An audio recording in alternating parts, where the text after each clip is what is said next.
Welcome to the Outer Realm with MicheleDerocher and Amelia Pisano. Airing live on the United Public Radio Network, 105.3 FM in New Orleans.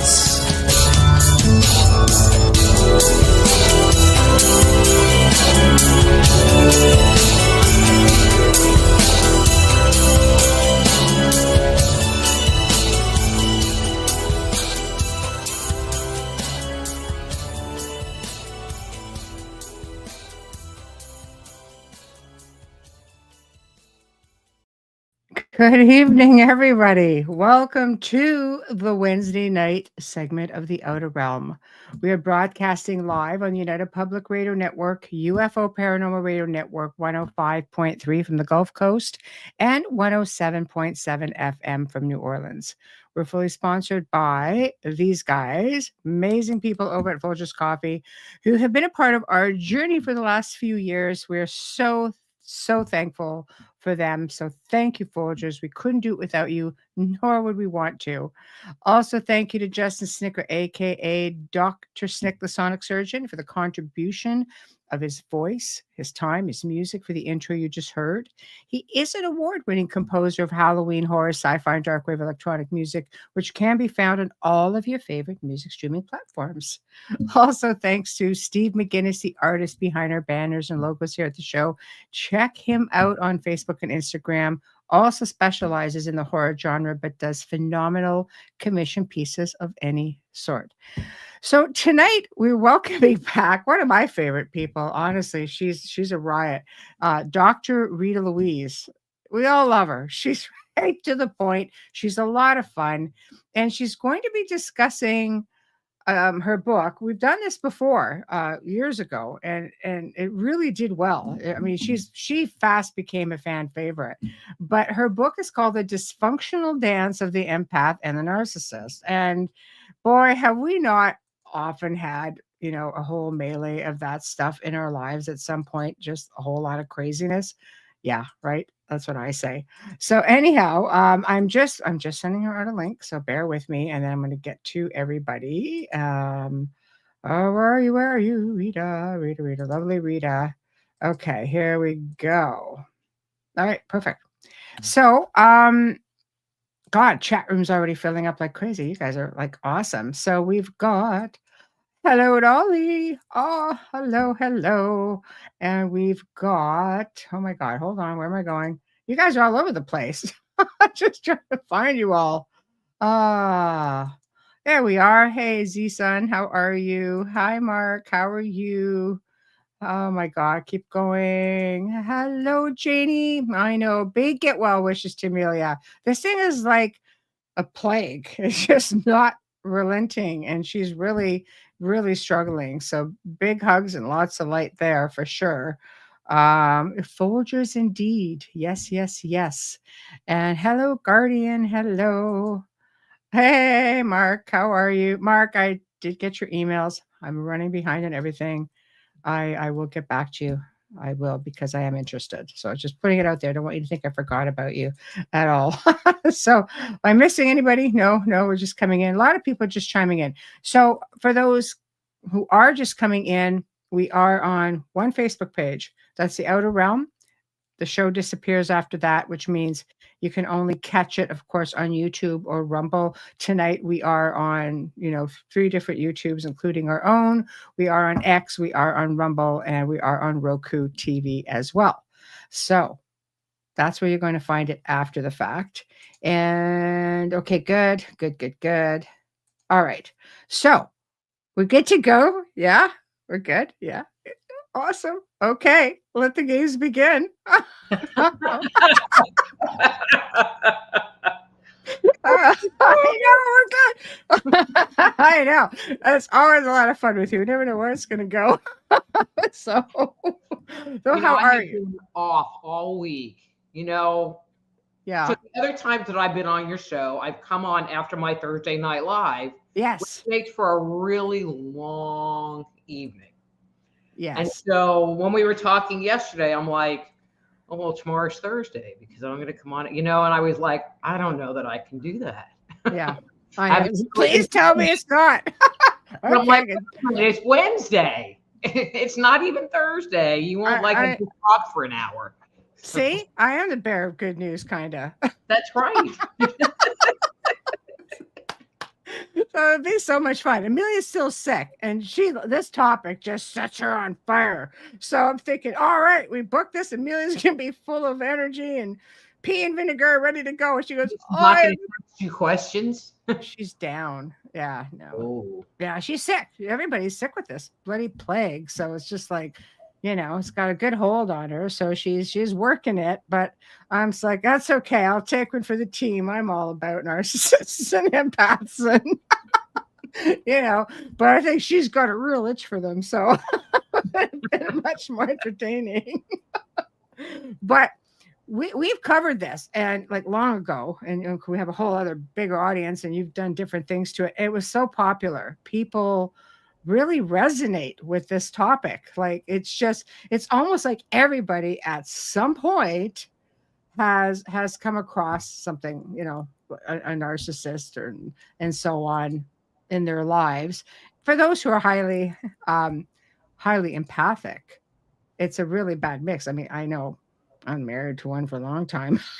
he'll tell you it's reverse. I'm like, I don't know. That remains to be seen. But okay, you know, we get along better. It's just friends and anything else, which is usually the way. But you know, you wrote a book about this. So what prompted you right there? And you know what? I'm gonna step that up 1 second. Let me put this up. I had it ready to go. So if everything else will work with me, because you know technology is great when it works, but when it doesn't work, it's just not so great. There we go. There we go. feeling you. I'm gonna try and make this bigger. What the heck is this? There we I don't go. Better, right? So what prompted you? I guess I should say, what happened in your life to make you want to write about this topic? Much better question. Yeah. So, Okay. I went there. so I was in a relationship with a guy who I'm going to say had a drinking problem. Turned out he had a brain tumor. I mean, I think, and he was masking the symptoms with alcohol, but he was also a musician. So he, you know, so there was that aspect to it. Yeah. And, Yeah.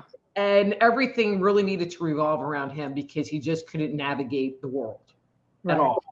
at all. Right. Yeah. And so when I was done with it, you know, it really caused me to take a step back because the guy that I had dated prior to him was kind of parasitic and narcissistic and you know, but they come off as being so nice. You know, you first meet them. Okay, so the guy, the alcoholic guy, I mean, he and I still talk. We're still friends, you know. He actually is a very nice, kind man and, you know, just had way too many issues. How's that? Right. We'll go with that. Like, for sure. Way too many issues. Okay. Sorry, I'm saying that out loud. I'm not going to say that. It's just true. Nobody here, just us. You know, okay, so I'm going to share this. So I was on the Fox Den with Gina Bellstrom. Yes, and yes, I yes. was She's talking awesome. about She's great. this narcissistic guy that I started dating, finished this book, and I said his name, and she stalked me. Well, you know, how do you find somebody's podcast unless you're stalking them? Okay. True. You know what I mean? It's not like I was on Tucker Carlson or something. All right. You're not wrong. You're not wrong. Okay. You know? So anyway, all right. So I get rid of this guy, but it really takes me to reflect because I really gave up a lot of my energy into this relationship on a lot of levels. And I came to realize that most of the relationships that I had been, both romantic and personal, were with people that were really narcissistic in their temperament. Right. And I decided that I needed to understand what was going on. What was I doing? What was going on? And what was this dynamic that was happening? Because when you talk about a relationship, like verbally, I always say relationships need to be 50-50.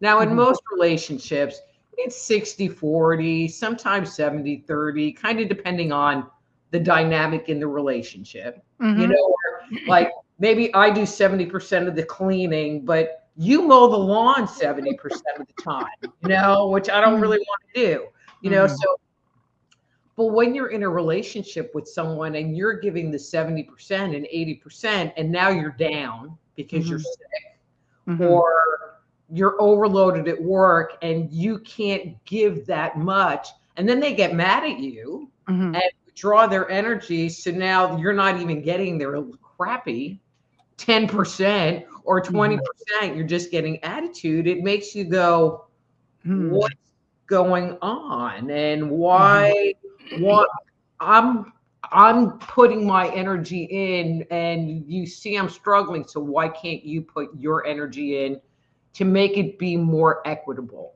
Thank you. Yes. So, you know, so I went and I did a deep dive. You know, like people sit there when they hear me talk about it, they think, oh, I wrote this memoir about my crappy relationships. But it wasn't. It was, well, I mean, okay, so. I just love you. I always say it, but it's so true. Yeah. You know, when I write, I'm going to say in general, you know, I try to offer a more scientific-y sounding voice, you know, and not necessarily share a whole lot of personal stories. The dang book, it's definitely not my voice. Right. Right. Which makes the book even better. I read it. I hear your voice in it. Yeah. Yeah. So, you know, but it was, you know, so I'm sitting there reading all these articles and listening to podcasts and learning about codependency and boundaries and this and that. And I just amass all of this information and then convert that into a book. Yes. You know, so, I mean, that's kind of my methodology of things. And then spirit jumps in. It's like, well, what about this? Well, yes. What about this? Well, wait a minute. What about this? You know, so it starts, I'm talking about love bombing, and it kind of like takes this little path over to here to somewhere else, you know, so. Yes. So, I mean, what is exactly a narcissist for those who don't know, and why does it conflict with those of us who are so empathic? So a narcissist is someone who is very self-serving. They think of me, and I. And if the me, and I isn't being satisfied, they let you know through a number of manipulation techniques. You know, they'll get angry at you, you know, and start putting you down and make you feel bad so that now you'll comply. You know, it's kind of like, well, what do you mean you're not going to do that? Blah, blah, blah, blah, blah, blah. You know, you just get around the house. So the he who shall remain nameless. All right. I like that. You know who you are. We were sitting there talking about money and stuff. And no. So he's living in my house for free. Okay, free. No rent. Good. Free. Good. And we're talking about money, and he said, well, I think I should be compensated for mowing the lawn. Nice. You just smack him with a tuna? Who does that? I looked at him, I said, but you live here. And then he just didn't say anything. And I said, you know, I cook dinner every day, or 80 to 90% of the times I cook dinner. Well, you make leftovers a lot, you know, so they'll take what you say and diminish it and minimize your effort, even though I still am up and getting things out of the refrigerator and reheating them or repurposing them and putting them on a plate and sticking the plate in front of him, which to me is making dinner. Well, he's eaten. Well, yeah, that's you. And he got that for free too. You know, it reminds me of a parent, because my former husband and I laughed about this after the fact, but I had to go out and I said, okay, you know, you have to watch the kids. I have to go out. He goes, I'm not a babysitter. I'm like, oh, I said, I keep forgetting it's just a damn sperm donor. And I walked out and he started looking at me. Well, of course, when I got back, we just laughed and laughed. He goes, I didn't know what to say to that, but you were right. At least he gave it to me. But I'm just like, what do you mean? I'm a babysitter. You're parenting. There's a difference. So it kind of reminds me, this guy's living in your home, living for free, heat, hydro, groceries, you know, hot water, bed, the whole 9 yards. So what is that? Well, I mean, yeah, he was contributing in a different way. He was contributing, you know, like, during COVID. So we bought a boat. He would pay for all the expenses on the boat. You know, if we went out to dinner, he paid for that. You know what I mean? So he was like the entertainment wallet. So it didn't really bother me that much until we weren't going out that much. And business was slow, and I'm starting to financially freak out a little bit. And then he turns around and says, well, you should compensate me for mowing the yard. It's like, you gotta be kidding me. I mean, what do you say to that? I know. Okay. Well, I would have put kind of the beginning of the end right there. Let me tell you. Yeah, it's like Michael says, charge him rent, stop feeding the guy.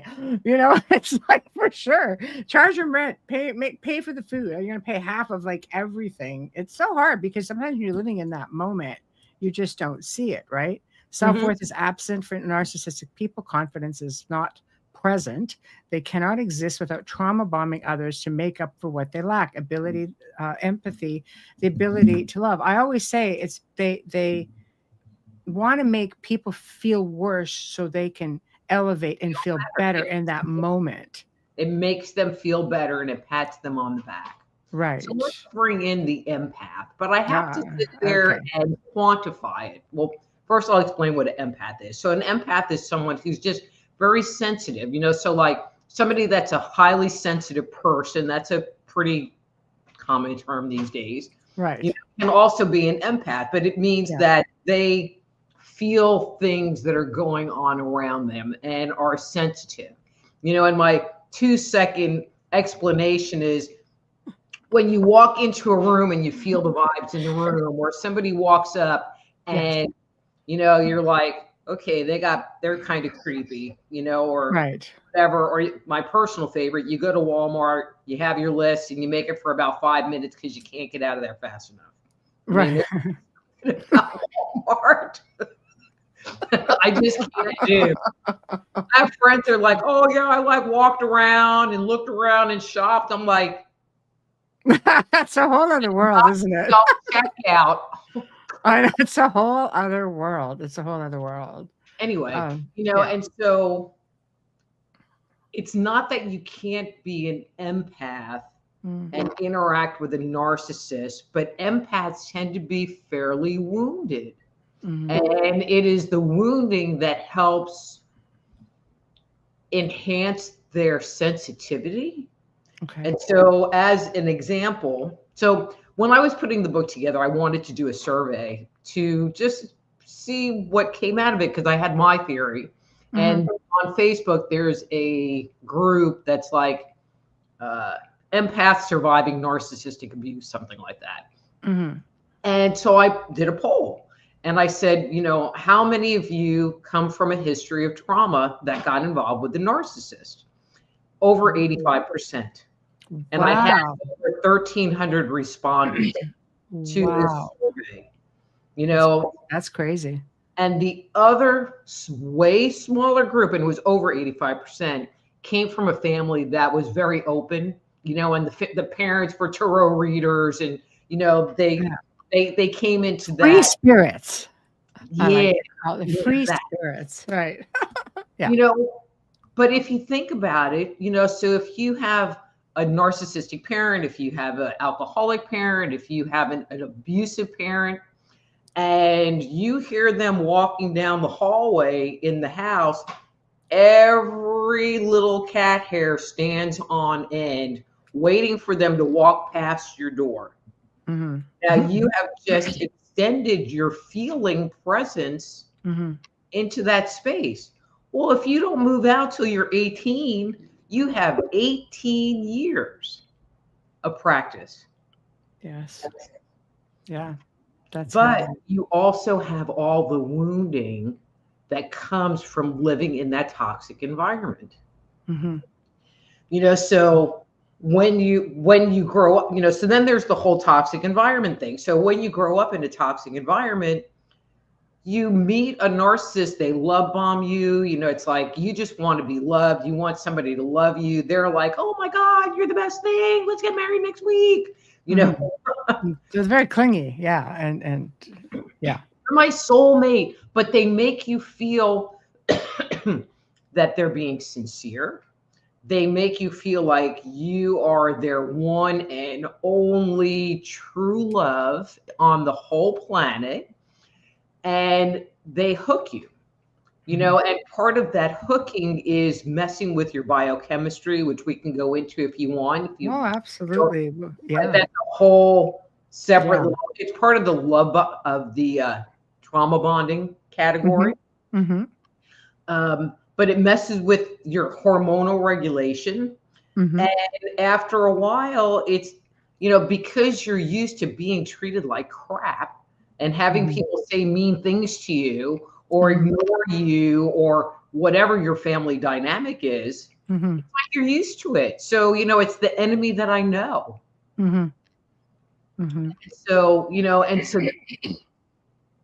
and so they tend to stick around. Now, this is something that I did on a very conscious level.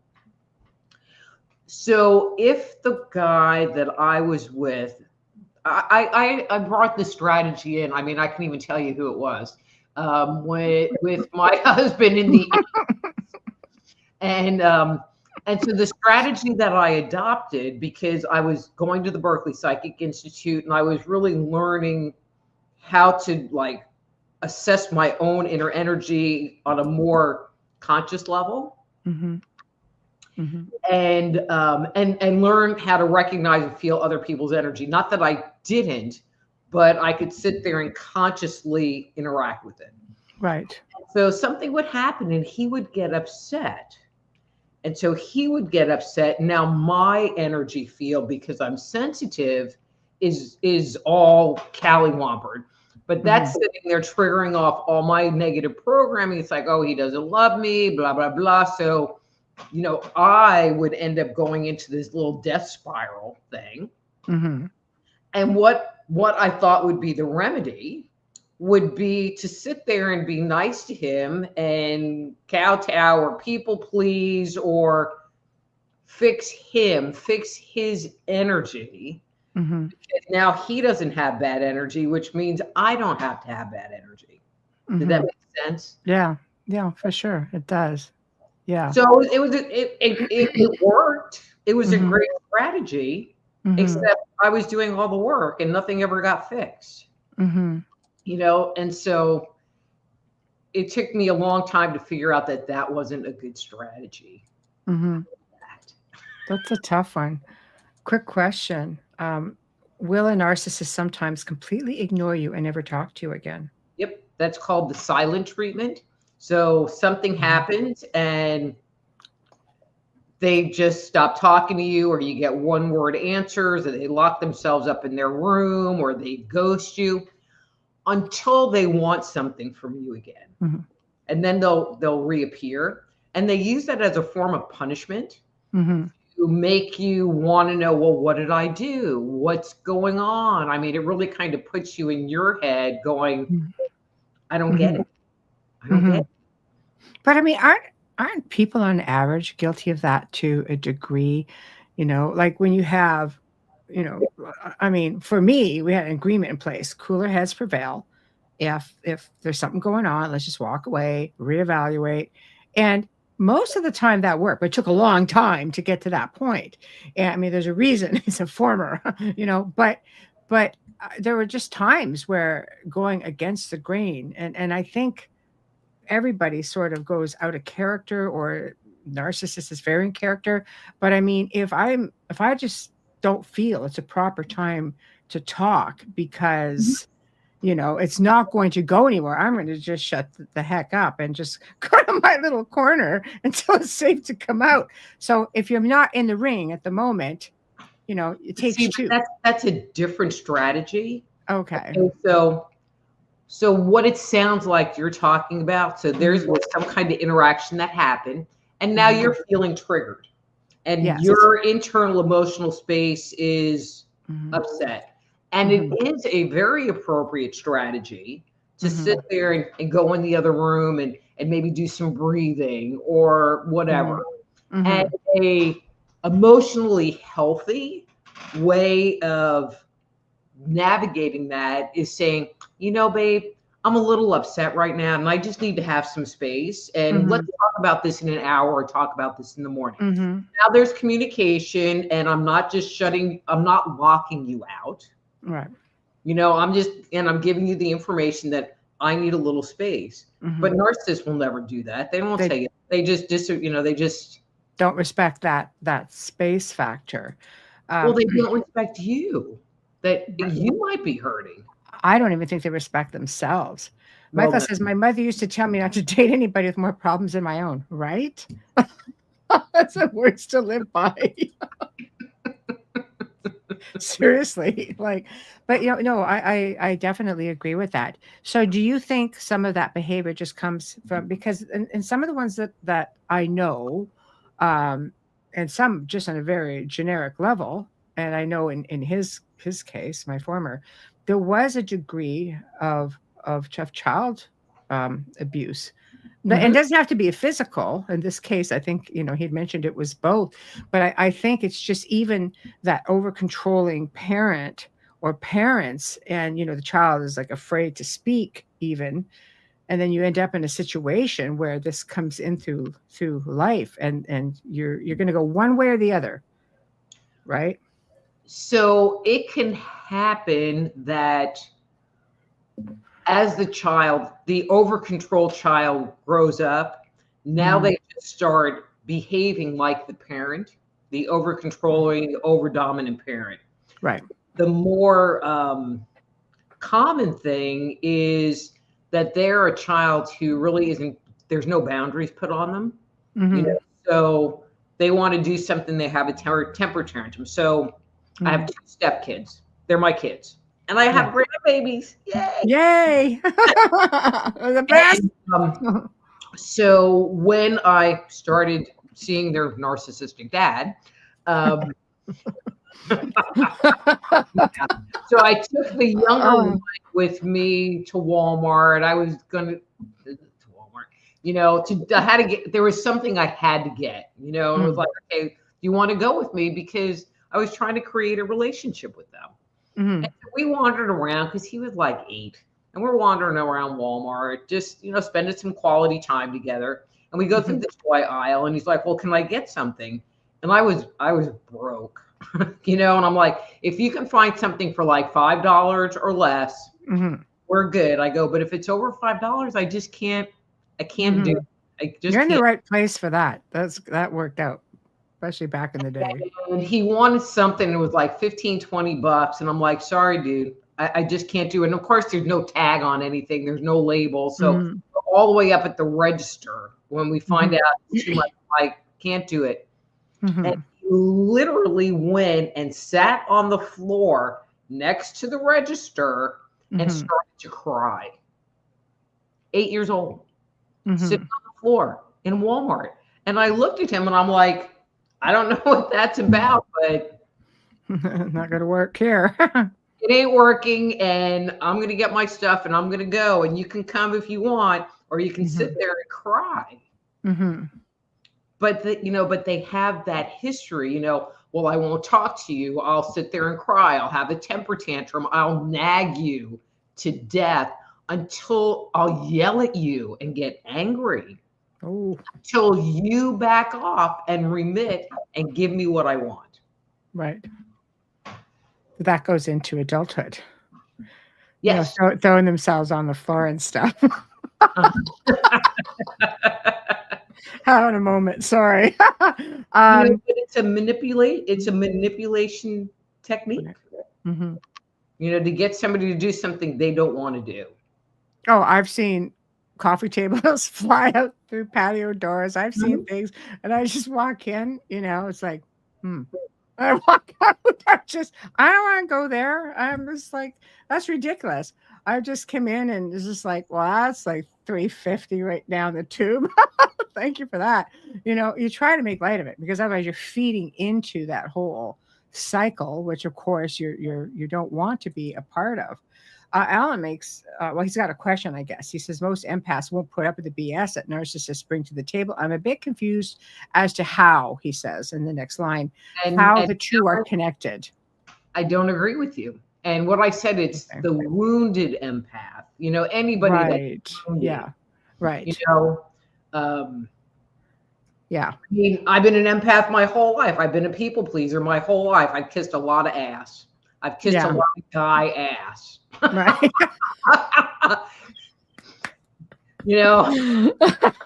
Wow. Yeah. I didn't say the hairy part. I just said ass. Come on. Right. Worse has been said on this show. Believe me. Right. But what it really comes down to is having boundaries, having a certain amount of self-love, having self-esteem, having self-worth for yourself. And if all of those things are lacking, where if you come from a family, or grow up with childhood trauma or experienced a lot of trauma, those things are never taught to you.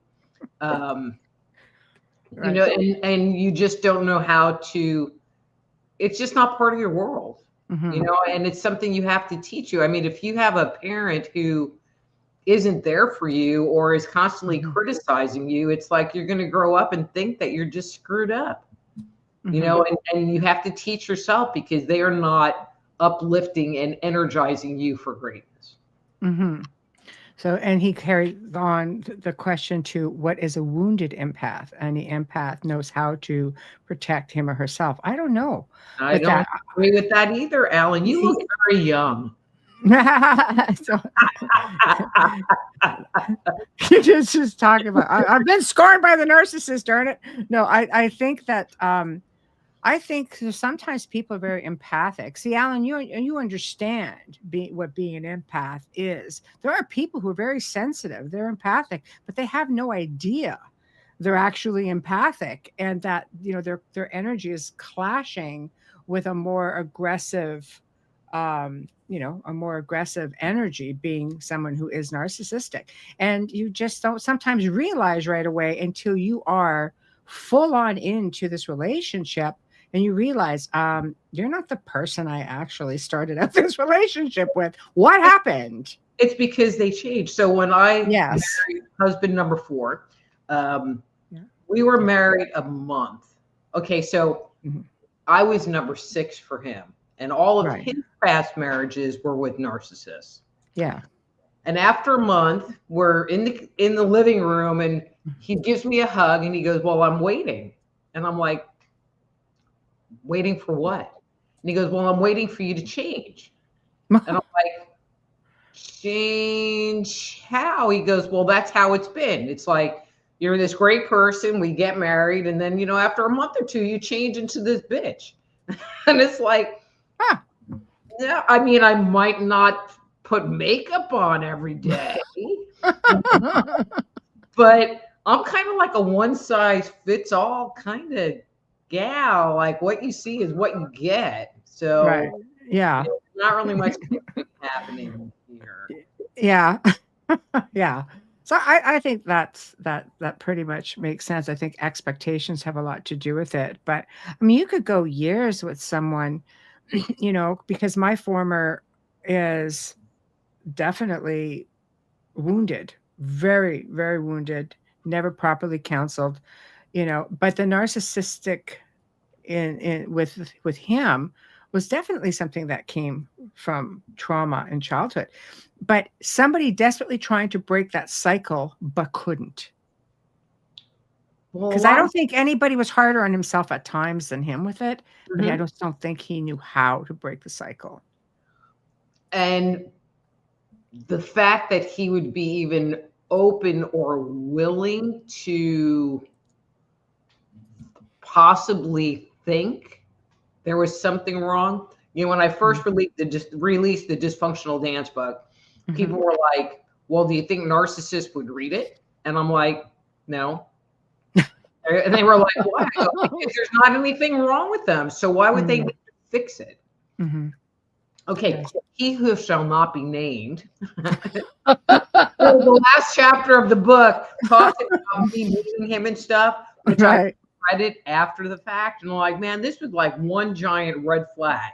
It was one giant red flag. So if you want to see red flags that are being totally ignored, read that chapter. But he had to go find himself. So he was the second relationship that I was in that they had to go find themselves, which the relationship ended. But once he said he had to go find himself, I was like, bye, I already know where this is going. So he took a copy of the book because maybe he was thinking I was a narcissist. I don't really know. I don't know what he was thinking. But he took a copy of the book and apparently read it and said, nope, I'm good. Because he had friends that were even more narcissistic than he was. Did he recognize his own narcissism? No. Oh, see, so he figured he's get the book for his friends. But he recognized it in other people. And see some of his friends. Yeah. That I was like, I don't like this guy. He's way too narcissistic. Blah blah blah. And he was able to recognize it. I love you too, Alan. You know, and he was able to recognize that his friend was really narcissistic, right? But he wasn't narcissistic. So yeah, he didn't recognize it in himself, but recognized it in other people. So they, you know, they wear a mask. There's all of these insecurities inside that they have, you know, and you know, sometimes they have a lot of trauma, like he shall not be named. Really, you know, he was very Pollyanna, you know, and they tend to be that way, very Pollyanna. But he would sit there and talk about like this relationship that he had and it didn't work out. And, you know, and it's like only one, you know, and then he had issues and kind of got fired from a job. It was for him, a very big deal, but it's kind of like, is this all you got? I mean, I could literally write a whole book of just the crap that's happened to me in my life and the stuff I've overcome in my life. And I'm like, and you got these three things that you're just going to come back to these three things. It's like, I don't even want to talk about it. Don't care. No, it's just my experience. Yeah. Let's have people crap on you a lot. And then, you'll then come back and talk to me about it. So let's talk about some of those signs. What should people be looking for? These red flags to avoid, especially if you are, you know, empathic and very sensitive to energies or just sensitive in general. Well, you know, but they're sensitive to energy. I mean, that was the angle I took in this book. But if you're somebody who has the need to not be alone or need to feel loved, and it doesn't really matter where that love is coming from, that opens the door for the toxic. It's like you're walking around with a neon sign saying, hey, I'm vulnerable, you know, because they really do prey on vulnerable people.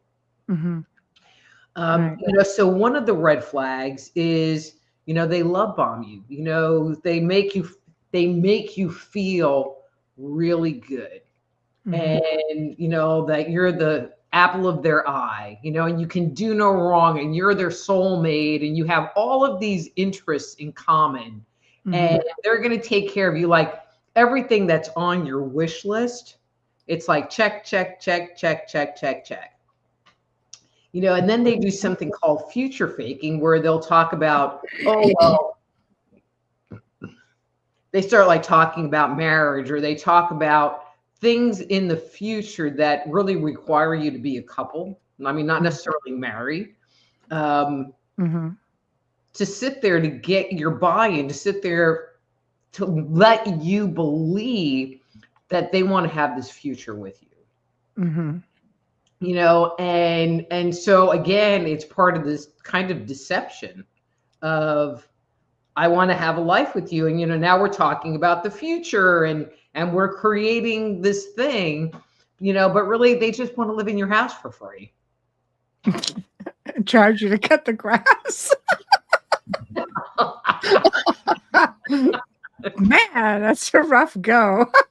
Right. Yeah. Right. You know, and that will last, you know, like you'll see little pieces of the other person here or there when situations happen, but they keep that mask up. They keep that facade up for as long as they can. Sometimes it can be for 6 months. Sometimes it can be for a couple of years.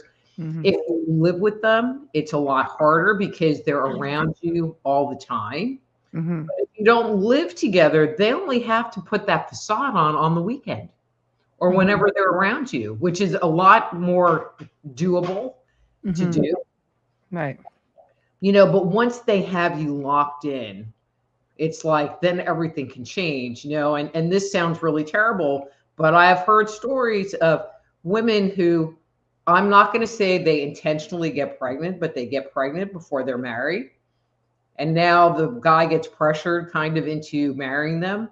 Well, now they're stuck because now they have this wife and baby, you know, or, you know, pressured you into getting married, or like, again, he who shall not be named, got me to buy a boat with him, you know, so now we have this connection. Yes. Of Yes. stuff.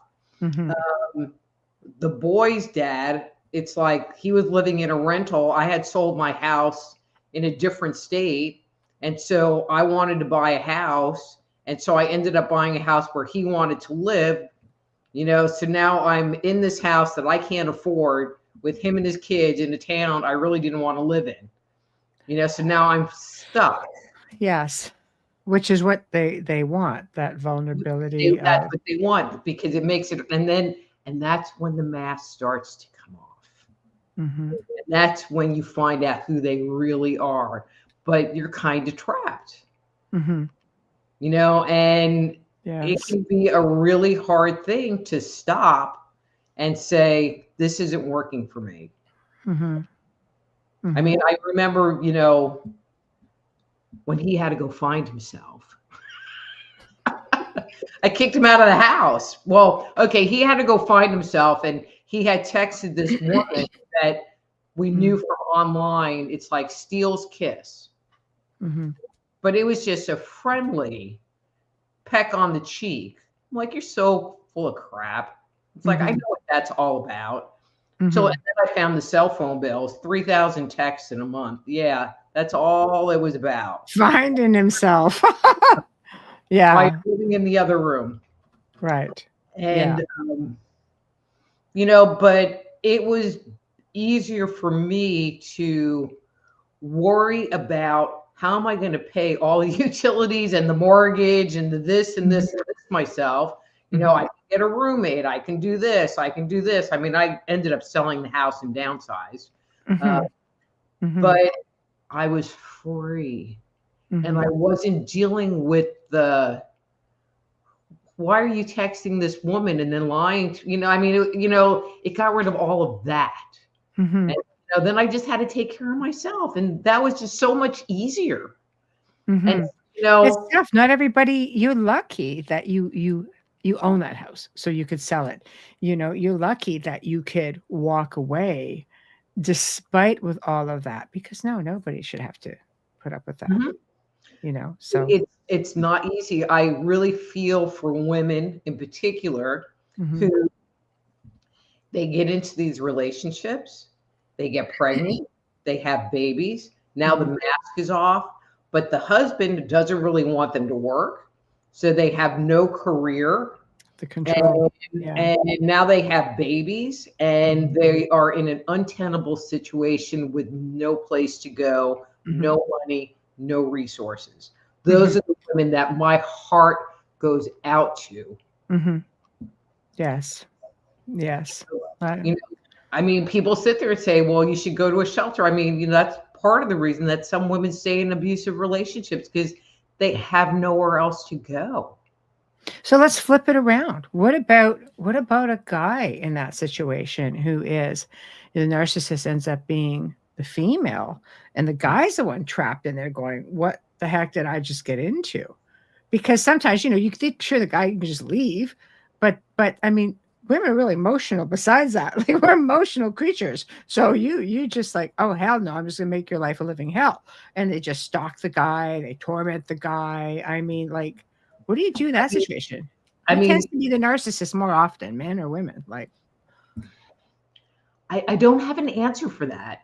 Right. I mean, I personally hear more stories from women. Okay. I don't think men necessarily share that much, but there's some really yucky women out there that, without a doubt. Yeah. I think men will put up with it for as long as they can. And a lot of the times they will back their energy out of the relationship where they just become basically roommates. And then the narcissist, because the narcissist needs to feed, the narcissist needs attention. They need your attention. They need your energy, because they're energy vampires. If there's not anything to suck off of you, they'll go find it somewhere else. And so if they're a true narcissist, female also, they'll go find somebody else to go suck off of. And so I think a lot of times those relationships will end because of infidelity.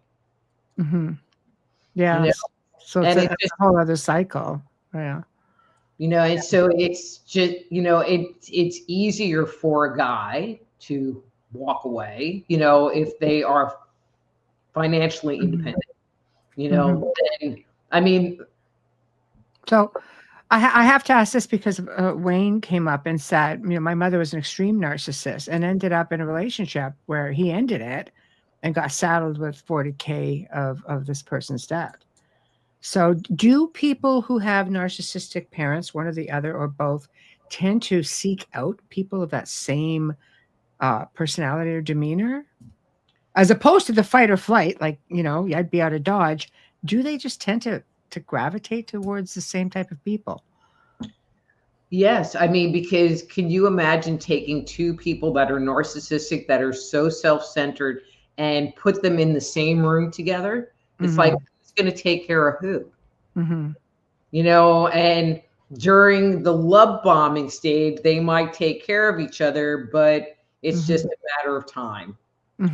So I have a friend, and I really had to consider this in my own situation, that you can be in a relationship with someone, but because of your history, that the relationship could start off equal at one point in time, but then the dynamic and the roles start to shift, where it starts out, it's kind of 50-50, but as time goes on, it's like you train the other person that I'm going to take care of you, and it changes the dynamic. And it's not necessarily that the person's a narcissist, but the roles have changed. Now, in those situations, it can be fixed.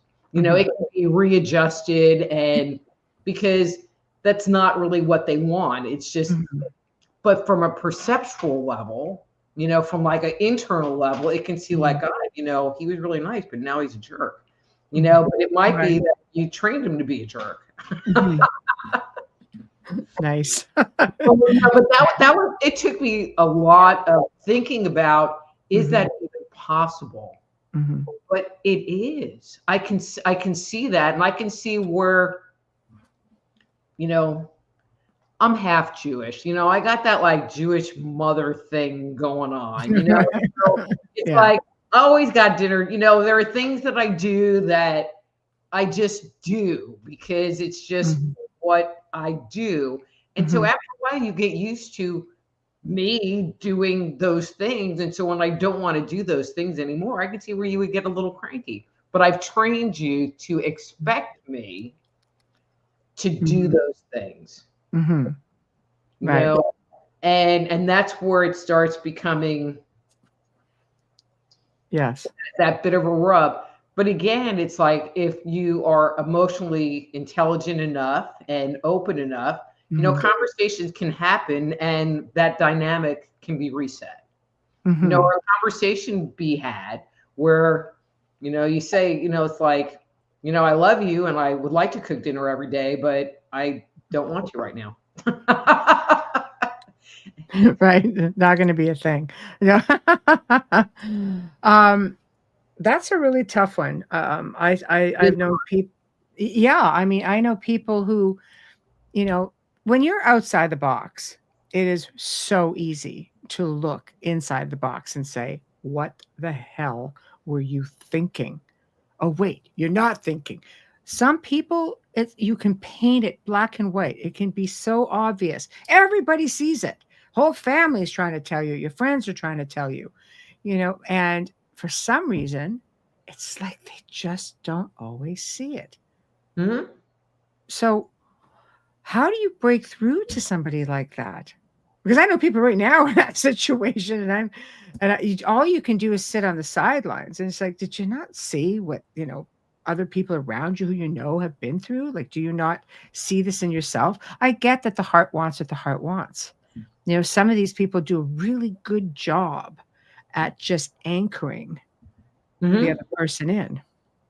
And I think with people like that, it's not about talking at them. Right. It's about helping them to recognize what's going on in them.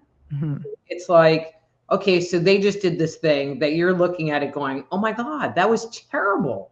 How can you do that? And instead of sitting there going, well, didn't you just see what he did? Go, well, shift it and go, okay, so he did that, but now how are you feeling? You know, and making it so that they can recognize the discord they're feeling inside. Because usually when you're dealing with a narcissist, you're walking around hurt or scared or lonely or feeling abandoned or feeling unimportant. There's some negative core belief being activated by it. You know, and so if you can help them become more emotionally aware of what's going on inside, then the hope is it'll turn the light bulb on in there. Because once you sit there and realize, like, hey, this guy's been screwing me over for 15 years, it can become pretty freaking easy to say, you know what? Hasta la vista, baby, and I'm walking out the door. Right. Yeah. You know, but there has to be that awareness. And so, again, instead of just sitting there going, don't you see what's going on? It helping them to recognize what's going on inside of them and how they're feeling. And like, doesn't that bother you? And doesn't that hurt your feelings? Yeah. Yeah. Two comments. In my opinion, I like that. It takes some years to recognize it, but once you know what the red flags are, especially when they're all over the place, it's up to us as survivors to work through it and grow. And Alan states, Alan's sort of like, we're going to go good cop, bad cop. Alan's like, well, it's what if sometimes it's all the people around you who are simply wrong and you have to follow your own reality, which I agree to a degree. Absolutely. Is the earth round or flat? Depends on your perspective. Science isn't fixed. Yeah.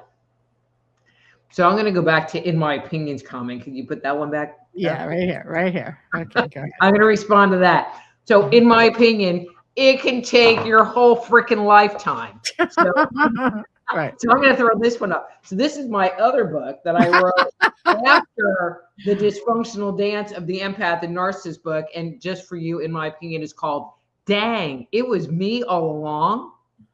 Okay. It took me that long to realize that what I was experiencing was red flags. Right. What I needed to do to work through my own stuff to sit there and go, okay, that's a red flag, and you get a 3-flag chance. You do it once, you're in purgatory. You do it twice, now you're standing at the door, and you do it the third time and you're gone. That's the Rita policy. You know, I made a list. These are the red flags, and this is the policy that goes with it. It's a 3-strike rule, unless it's a really bad one. You know? I agree with you, girl. Learning at 62, moving through, navigating as I go.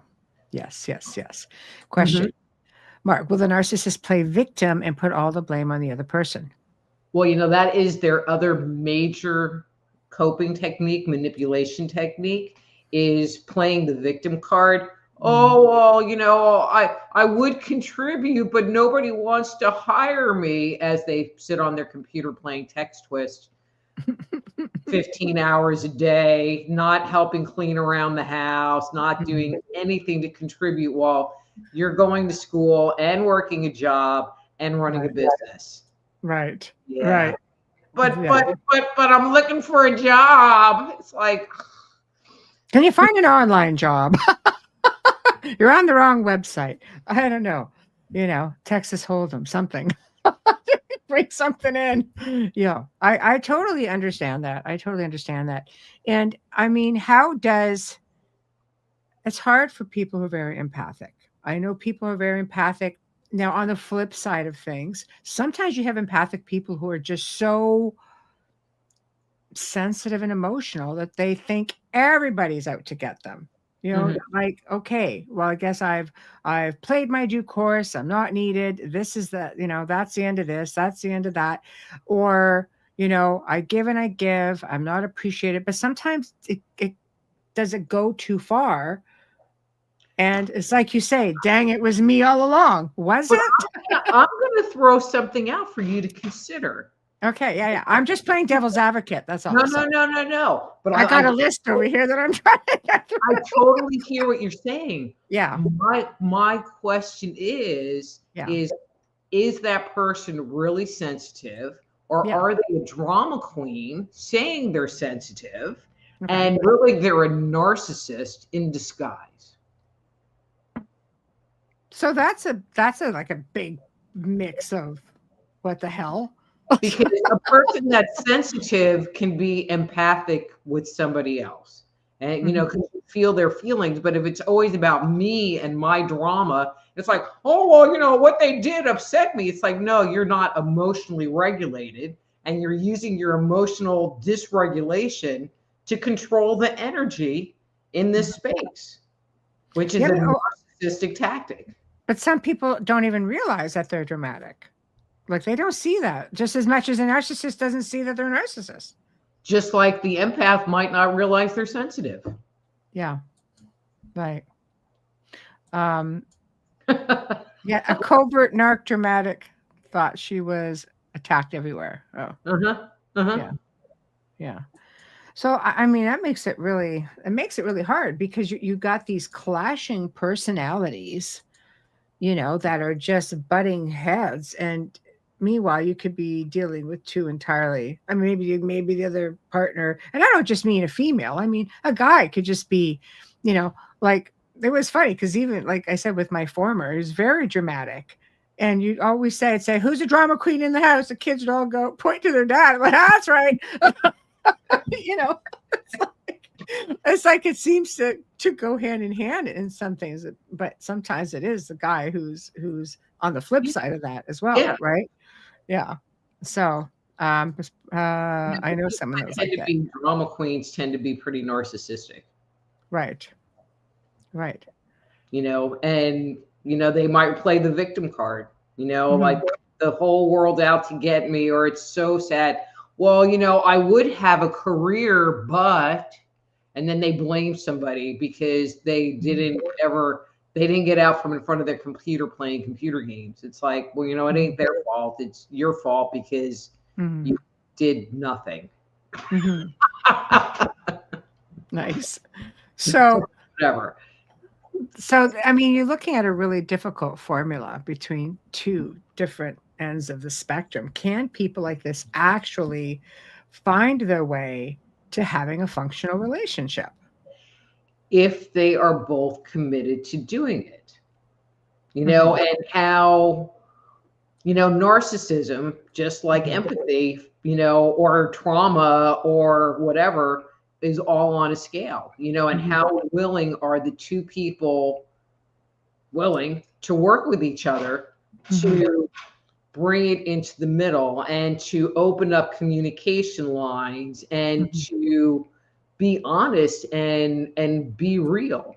I think with someone who tends to be more empathic or wounded, they tend to be much more open and interested in self-healing because there's a deep understanding that there's something not right. In most cases, they might not know what it is, but they can sense on some level their brokenness.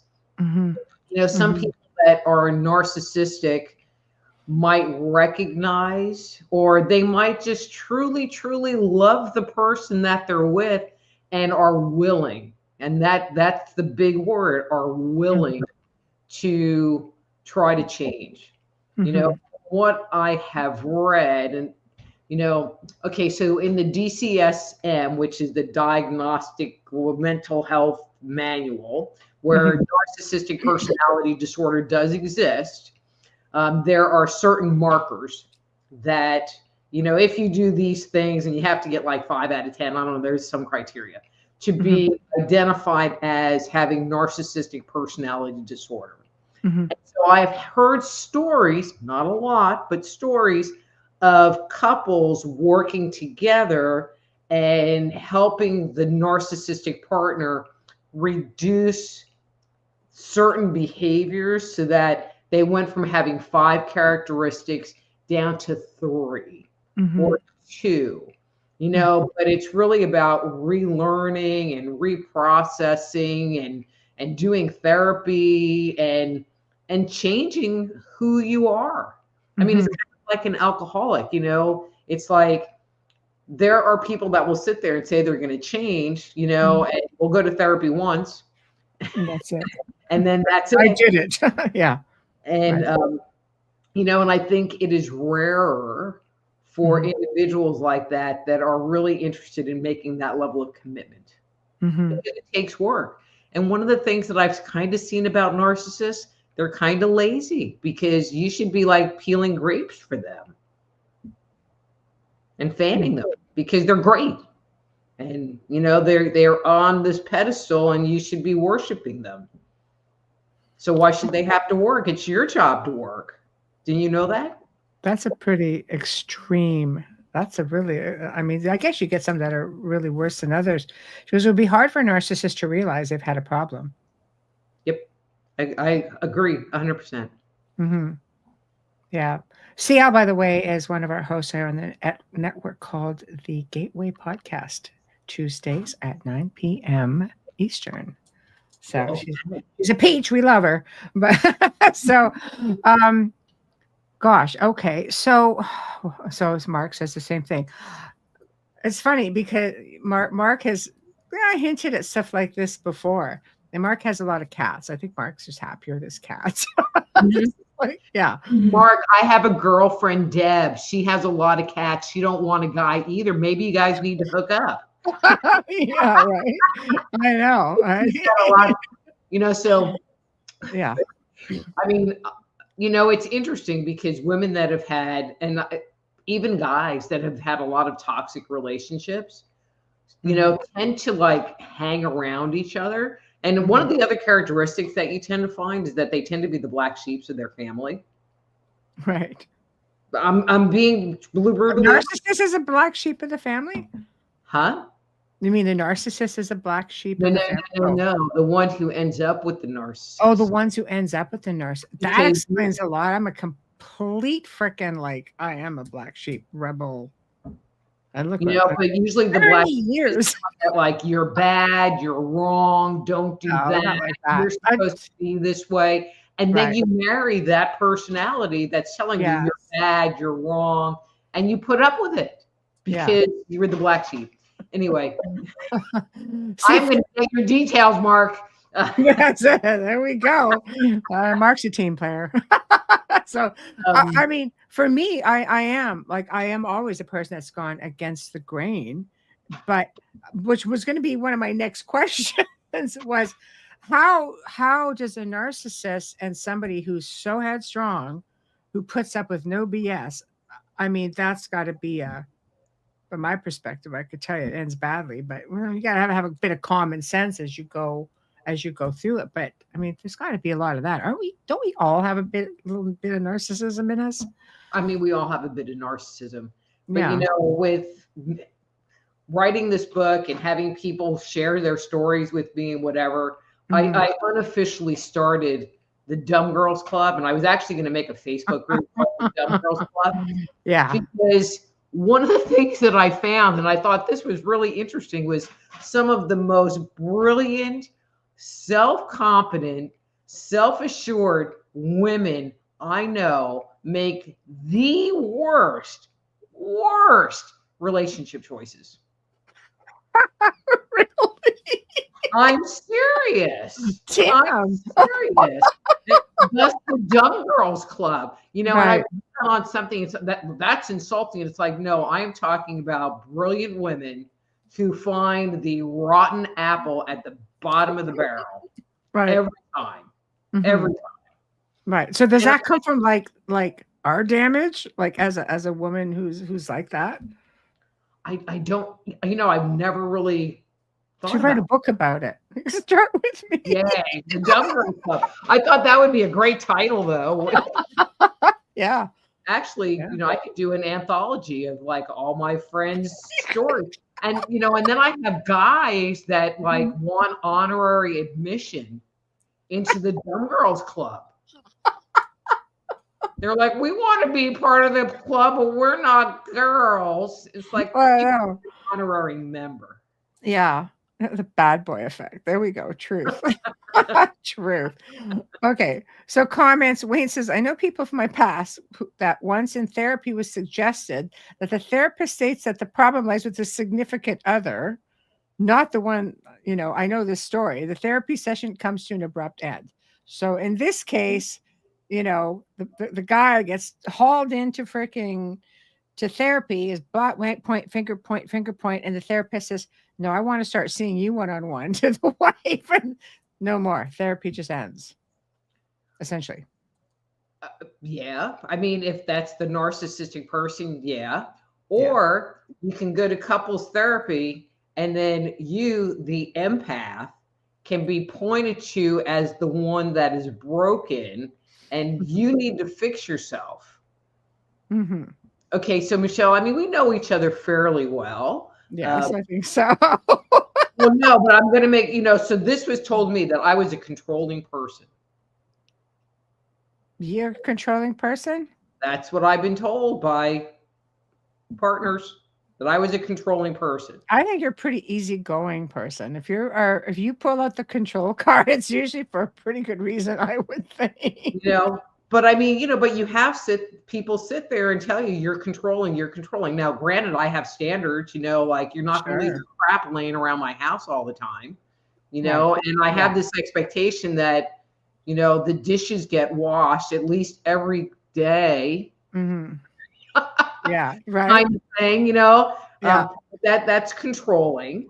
Yes. You know, and so, I mean, I personally went in therapy, and, you know, that was the issue, that I was too controlling, and the counselor bought it and wanted me to make changes. And it's like, I've been being walked on. I just supported this man for 7 years playing freaking text twist and not cleaning anything, just leaving messes everywhere. And I'm the controlling one. See, that's the best part is, you know, they go to counseling, and then they give information. So the counselor's like completely, you know, because it's an individual, you know, person goes to counseling and comes back. It was a pretty funny story, actually, because it's, again, my former goes, well, my counselor says this, and this. So, you know, I don't want to obviously put this all out there, but I basically had a folder, and he goes, well, you know, we're going to have to do this together, blah, blah, blah. I'm like, all your shit stems from childhood. Get that settled. I'll go counseling. So I come down one day. I'm just fed up. I got a folder And he goes, what's that? I goes, my notes. And he goes, what do you mean your notes? I got my notes. And he goes, what are you doing with them? Going to counseling. I never got asked again to go to counseling because I realized, oh, you didn't tell her everything. I see. But I had fun with it. That folder was just gold, you know. Okay, I'm going to come back up before we get too far ahead. What's sad is that there needs to be deep trauma for them to become this way. Early childhood. I agree. Yeah. And goes on to say, doctor, I work every day to make sure that there are no fleas, as I cherish my daughter. Okay, so in my opinion, true story. The text twist guy. Yeah. So, all right. So he didn't want me to like have to compensate him to mow the lawn. He just didn't mow the lawn. And I will clean. I don't like doing yard work. You know what I mean? I will clean a toilet. And I really didn't know how to like use the lawnmower, you know? And my office was a windowed room that was added onto the house, which looked into the backyard. So do you know how often I said this to my girlfriend last night? She just looked at me like, you're kidding me. So do you know where the line was for getting the lawn mowed? Like where the hammer came down? Just throw out a wild guess of how long the grass was. A foot. So when I couldn't see my toy poodle on the far side of the yard, who was probably about 8 inches tall, because the grass overshadowed her body, the grass had to be cut. I mean, that's over a month. Well, she kind of liked it because it was like the great outdoors of leaping through the grass. But when I couldn't see her anymore, it was like, yeah, that ain't working for me. That's not a good thing. Poor dog. Oh my gosh. She goes, yeah, it's exhausting. Even talking about it is exhausting. I know. Oh my gosh.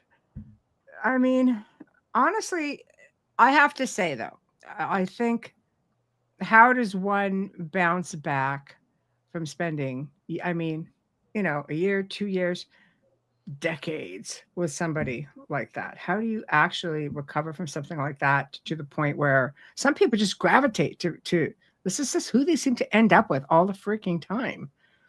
It is like, some people actually say, well, my family was like that, and I just seem to gravitate to the same sort of individual. But I think that the person just really never did any healing. Yes. You know? And I feel like a lot of the times people will, that the bigger issue for, and I'll say the empath, for the narcissist too. I mean, there are so many stories you hear of narcissistic individuals. They're in a long-term relationship. They're with some man or woman for 5 years, 10 years dating, and something happens and they split up, and then the partner gets married in like 3 months to somebody else. It's like, where do they even meet these people? You know, or less than a year. I mean, it's like, oh, so you were all in love with me and now you married somebody else? You know, anyway, I think a big thing is you have to become comfortable with being with yourself and being alone. You know, one of the things that I had as part of my healing, you know, because I would sit there and be like, well, one of the things that I did was no online dating, because that just makes that so much easier. That's like a crapshoot. You know, but I just had to make the commitment to myself that I'm not going to date. You know, I'm just going to hang out. And it also had to be where I had to deal with my loneliness. Like, what am I going to do with myself? Because I need to have it where if things aren't working, that I can walk away and be content with myself and my life. Even if content with myself and my life is living in my house with 10 cats Mark. And It's just Mark's got his cats. Yeah. That would be me with my chihuahuas. you know, and but if you can sit there and be content with that and still find happiness with that, Yeah. then there's no person that can control you and emotionally manipulate you to stay, including yourself. Mm-hmm. Right. Yes. I mean, usually we're our worst enemies, and it's the loneliness, you know, or the fear of abandonment that will cause us to go out and seek another partner. Yeah. I mean, you get some people who they can't take that in between by themselves. There has to be somebody waiting, you know, out of one into another. There is no self-healing time. In my opinion. The same person. Oh, for sure. As the doctor says, it's a lifelong healing. It's like being with an alcoholic. If they don't get help and you don't get help, you're stuck there as a survivor. I will say single and safe. Yes. But I love CL's comment. I can write a book about dating apps. and Mark. Right. Yeah. So I have been dating a wonderful man. No. A wonderful man. You bit the bullet. Over a year and a half. Woo! Good for you. Doesn't live with me. Yeah. One of my rules was he couldn't live in my town. You know, I didn't want to see him every day. You know, so he lives about a half hour away, which is not that far, but not next door. So that was good, you know. And so, but here's the interesting thing. He is a huge people pleaser. Huge. Nice. You know, and so like even today, so he had this thing going on with his shoulder. And I went to the chiropractor. My chiropractor has a class 4 laser, which I was getting a laser treatment on my ear, which is why I wasn't feeling very good. Yes. And so I was asking because the laser helps reduce inflammation in the body. And so I was asking because he's not one of their patients, can he just come in and do the laser therapy without going to see the chiropractor? Right. And so I was asking how much it costs. And, you know, so I was giving him that information. And I said, well, you know, I wonder if the initial visit, because you had to do like a little mini initial consult, that was $50. I said, well, I wonder if your insurance will cover that, because it wouldn't cover the laser at all. Yeah. And so I told him that, and I said, well, I'll call. And I called, and I found out that it wasn't going to cover it, you know, for that consult. Fine. So I messaged him. It's like, okay, so I found out it's not going to cover. And he was like, well, you didn't need to do that. And it's like, why? He goes, you went above and beyond. I mean, whoa, fighting words. No, but I just, you know, so my response to the text was, you would have done the exact same thing. Because he would have. If there was a piece of information that he didn't know, he would have been on the phone and got that piece of information. You know, because that's how he flies. That's how I fly. And it's just been great.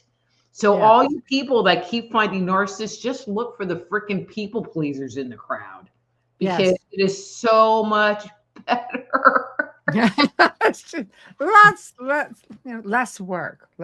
No, it's because you sit there. There was a meme, and it was like, 2 plants, I'll pour water on you and you pour water on me, and we'll both grow. You know, and so it really is this reciprocal thing of energy, you know, and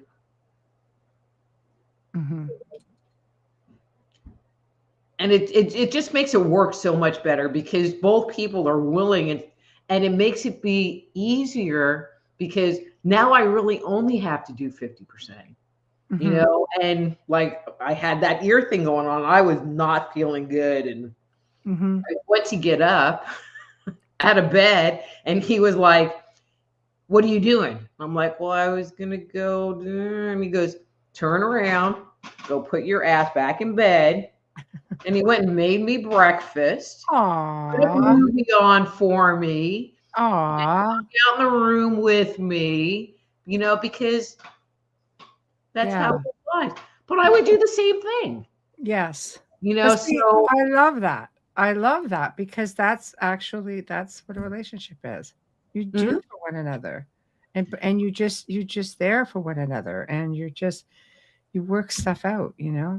But when you're with a narcissist, you do, and they take, and they don't reciprocate. Mm-hmm. And Mm-hmm. that's where the rub is. They might start with the reciprocation, but it always ends up with the not reciprocation. Or a reciprocation, but a reward me for it, validate that I've done it. There's, did I not do a good thing? Yeah, right. But that's not an honest reciprocation. No, but to them it is. Who cares what they think?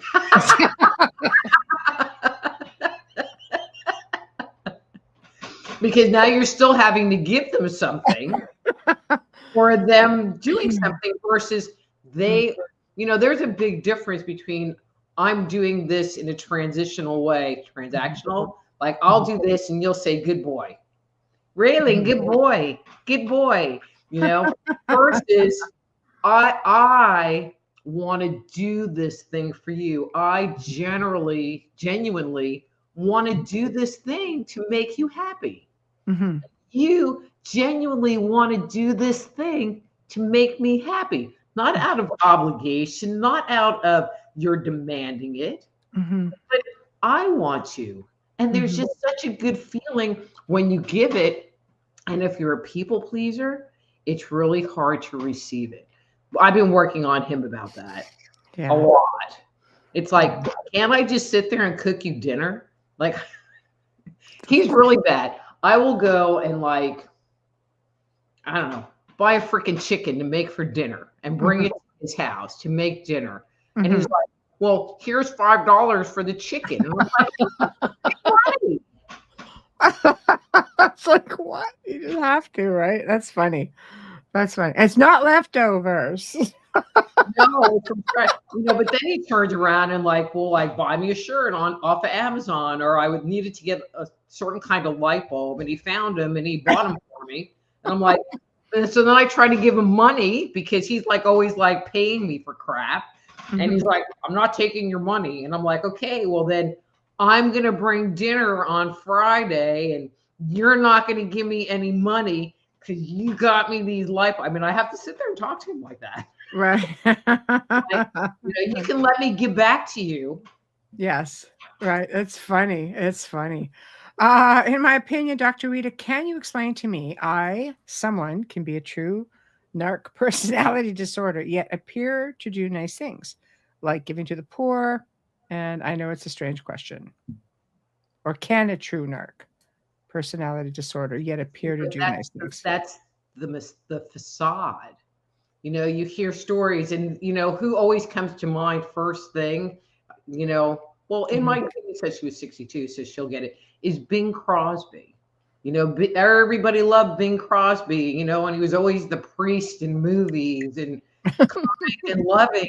But apparently he was an ogre behind closed doors and really abusive, and so they put the mask on. I mean, that's what they talk about. The mask of the narcissist is you meet somebody new and you're like the most charming, sweet, uplifting, great person on the planet. And then the doors are closed, or you're around people that have known you for a long time, that the true you comes out. And I think that's part of the issue is it doesn't come out on time. It comes out sometimes or you're just a dumbass. In my case, I was a dumbass. I saw stuff almost right away and kind of went, oh, it's just weird, but it's got to be isolated. Who does this sort of thing? But I mean, that kind of, we talked a little bit about the whole trauma bonding thing. Yes. And with people that are narcissists, they wear you down and they wear you down and they do mean things. And, but then you get upset and you're like, you know what? I'm upset.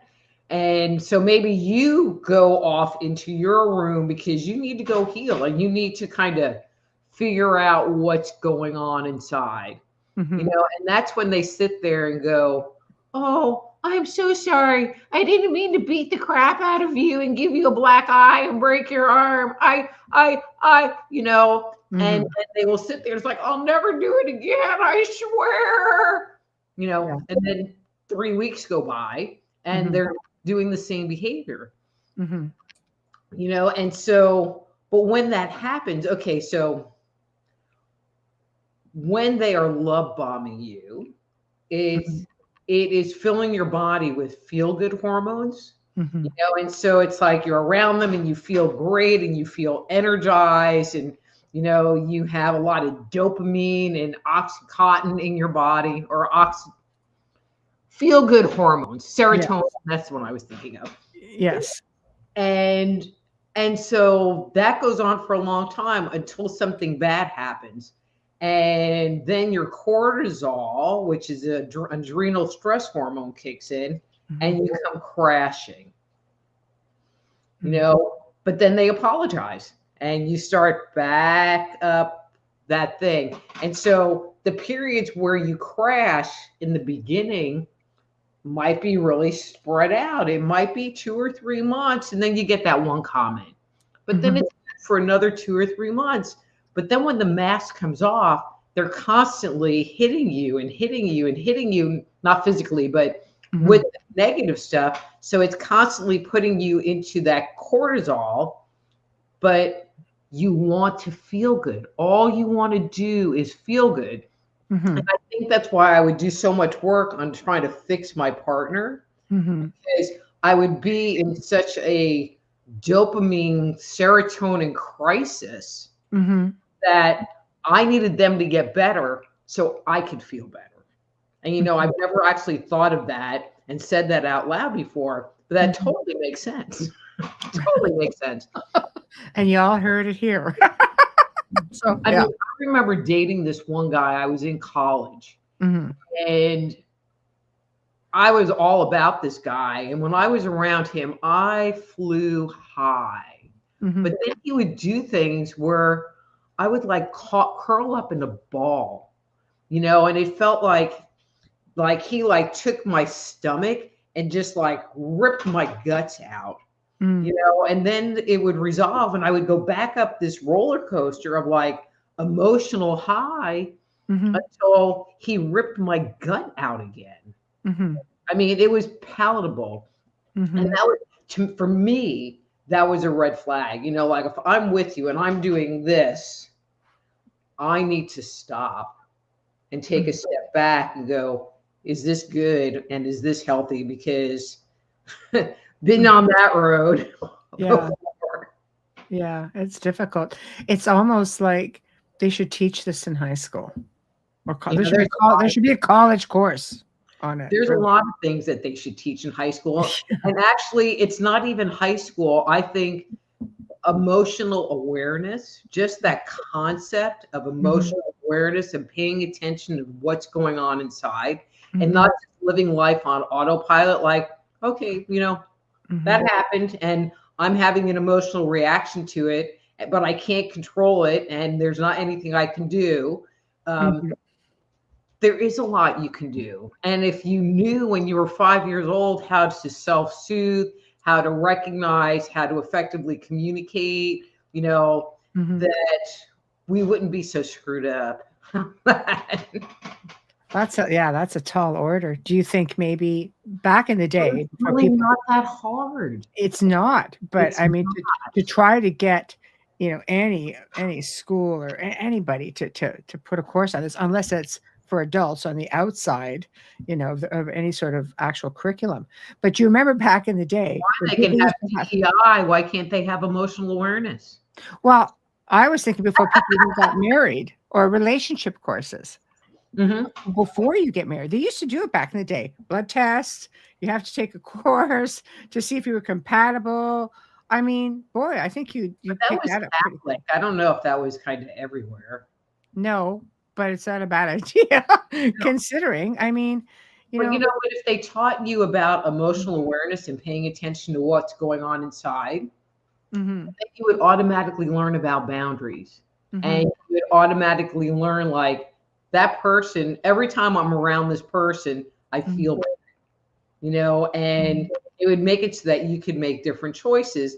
And maybe the people that are the narcissists that turn into the narcissists as adults mm-hmm, might not be narcissists, because you could sit there and so my kids, they were stepkids, they were very self-centered, mm-hmm, and they drove me crazy. I mean, they drove me crazy because they just were takers. They were big takers. mm-hmm, Fortunately, I got them when they were 8 and 10.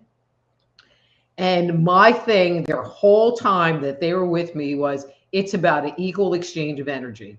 mm-hmm, So if you're going to borrow a computer game from somebody, you can't give them the crappy computer game that nobody wants. You have to give them like an equal exchange, and you just can't take stuff. mm-hmm, And they grew up to be wonderful young men, and not takers, mm-hmm. and compassionate, because, well, one, they read all my self-help books as punishment.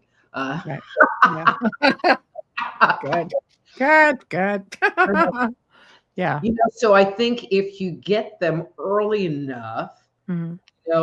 they can learn to be more appreciative Mm-hmm. of other people and not just themselves.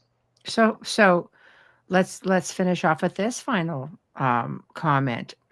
What can parents do? What can we as parents do to prevent, future narcissistic behavior in our children? How can we prevent that? I mean, that's kind of hard, because there's already so much Mm-hmm. toxicity in there, and if you have a parent that's a narcissist, if you have a parent that's a sociopath, if you have a parent that's an alcoholic, you're going to be affected by all of that. Mm-hmm. Um, Mm-hmm. and that's why, and this is going to sound really weird, and I'm just kind of speaking off the cuff here, that if there was something in the schools or outside of the home, then it's not the parent going, you will comply and be more people pleasing, Mm-hmm. and there would be more of a support group, and the emotional needs of the child would be met. I mean, because there are great parents, no doubt about that, but there are parents who spare the rod, Mm-hmm. and the child ends up growing up to be a narcissist. So they might be loving and caring and whatever, and those are sometimes are the worst. Mm-hmm. Mm-hmm. Where versus having that outside view, like you were talking about, because if you're a parent, you do not have that outside view. No, you don't, because your children are perfect. My babies are perfect.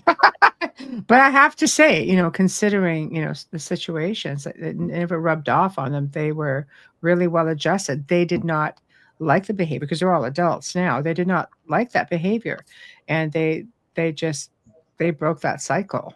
Mm-hmm. So, And you can break the cycle. You definitely can break the yeah, cycle. yeah.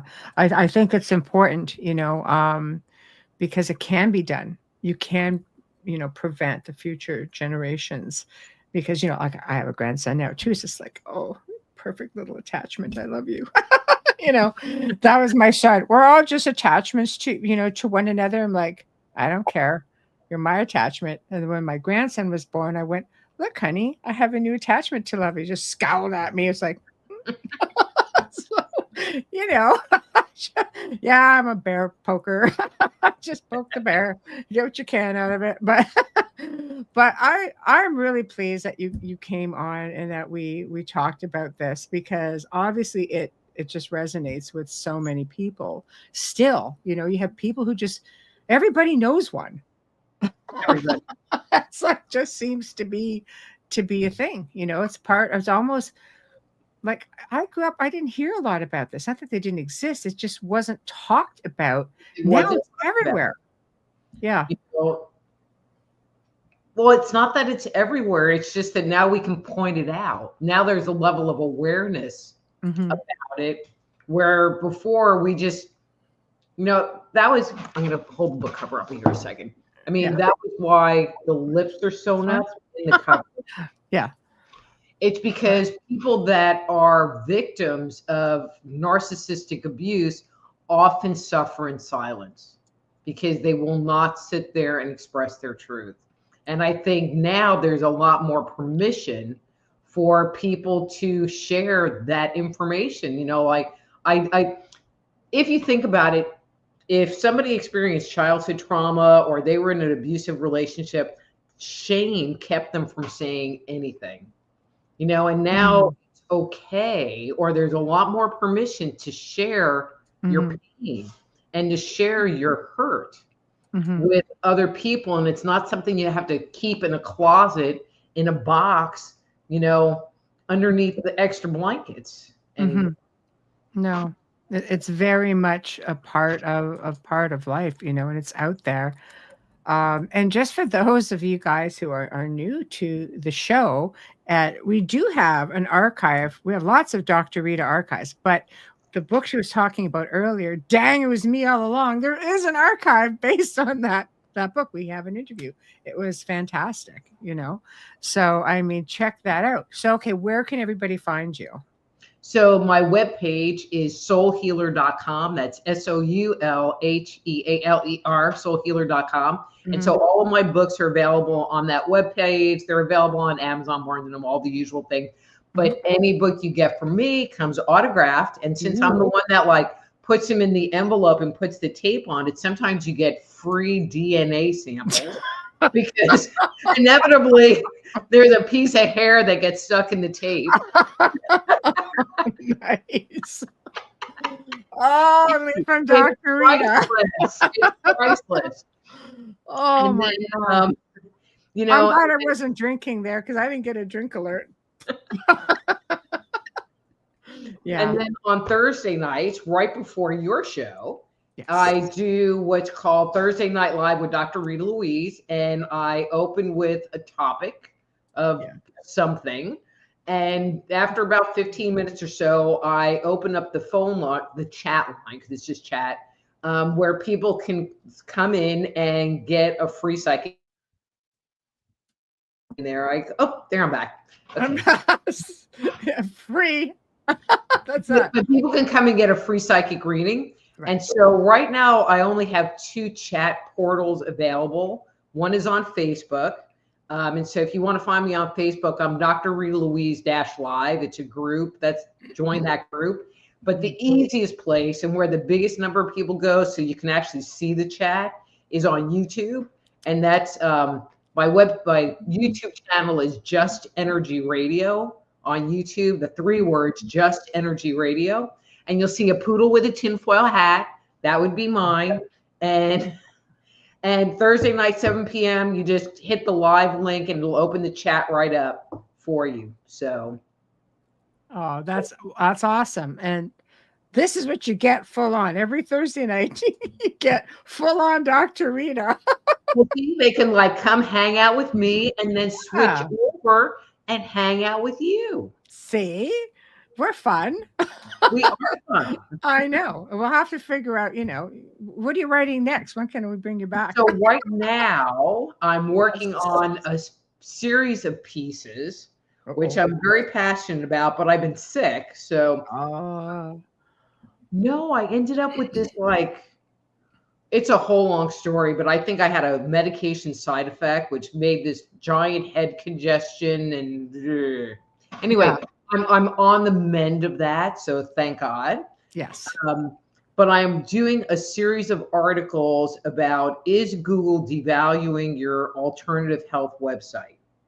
And it gets into web page stuff, but it gets into the whole what Google is looking for if you are an alternative health practitioner or you sell an alternative health product. And then this whole deep dive, I think it's going to be 3 articles. The deep dive is into the whole background conspiracy of the AMA and blah, blah, blah, blah. So in other words, it's one of those shows that will not remain on YouTube. Well, Probably not. Great for, yeah. So, Probably not. very nice. No, you'll definitely have to connect with us when you get that together. We might put that in because for those who don't know, we actually have a spin-off show that takes place Tuesday afternoons. Well, I share the time slot. I share it with a colleague of mine. So three Tuesdays a month, we've got Beyond the Outer Realm for the special editions and uncensored shows. That's the one I want to be on. That's the one we're going to do. So, yeah. So lots of fun. Lots of fun. So, But it's just been really interesting. Like, there's a lot. I'll give you a tickler. There is a lot of material that Google, not Bing, not Yahoo, uses to evaluate a website. And then based on their judgment, will put you somewhere in the search ranking. So they don't get rid of you, but they bury you if they don't like who you are. Bum, bum, bum. See, we're already learning something. We know that. We know where that show's going to go. I say we do it. Let's have some daytime, afternoon shenanigans. Okay, that sounds good to me. All right, I love that. I love that. So everybody, thank you guys as always for tuning in. Lots of new faces tonight. I love it when you all hang out. Remember, you can catch this on multiple archive sites when the show is done. It'll take a bit for the producer to get it up there. Somebody's offsite filming for a couple of days, the nerve. But anyway, that's what he's doing. Tomorrow night, we welcome back David Stig Hansen for part 2, and he's going to be talking about Atlantis in North America, because that apparently could be a thing. And before that, we've got another, couple of, well, we've got a lot of good shows on, but you can start your afternoon off at 3 p.m. Eastern with Paranormal Insight with Tim Sudano. Tomorrow's open mic. A lot of ghost stories from the Paranormal Insight files. So you're definitely going to want to check it out. Then you check out Ethereal Unveiled, and that's going to be at 5 p.m.